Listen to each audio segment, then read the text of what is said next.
সারা দেশে তীব্র গ্যাস সংকট, অসহনীয় লোডশেডিং, বিদ্যুতের মূল্য বৃদ্ধি, ভুতুড়ে বিল আদায় এবং নিত্য প্রয়োজনীয় পণ্যের লাগামহীন মূল্য বৃদ্ধির প্রতিবাদে প্রধানমন্ত্রী বরাবর স্মারকলিপি দিয়েছে ১১ দলীয় ঐক্য দিনাজপুর জেলা। বৃহস্পতিবার দিনাজপুর জেলা প্রশাসকের মাধ্যমে এ স্মারকলিপি পেশ করা হয়।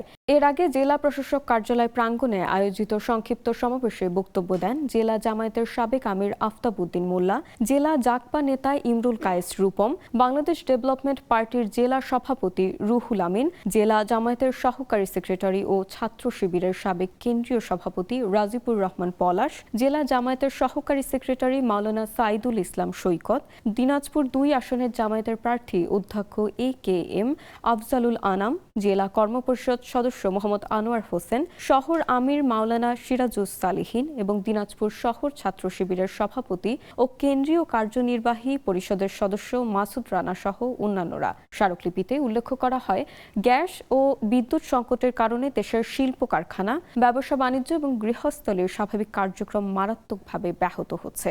শিক্ষা, স্বাস্থ্য ব্যবস্থা, কৃষি ও ক্ষুদ্র ব্যবসা সহ বিভিন্ন খাতের নেতিবাচক প্রভাব পড়ছে। পাশাপাশি প্রকৃত ব্যবহারের তুলনায় অতিরিক্ত ভুতুড়ে বিল আদায় এবং চাল, ডাল, তেল, চিনি, সবজি, মাছ, মাংস সহ নিত্য প্রয়োজনীয় পণ্যের অস্বাভাবিক মূল্য বৃদ্ধিতে নিম্ন ও মধ্যবিত্ত মানুষের জীবনযাত্রা অসহনীয় হয়ে উঠেছে বলে স্মারকলিপিতে উল্লেখ করা হয়।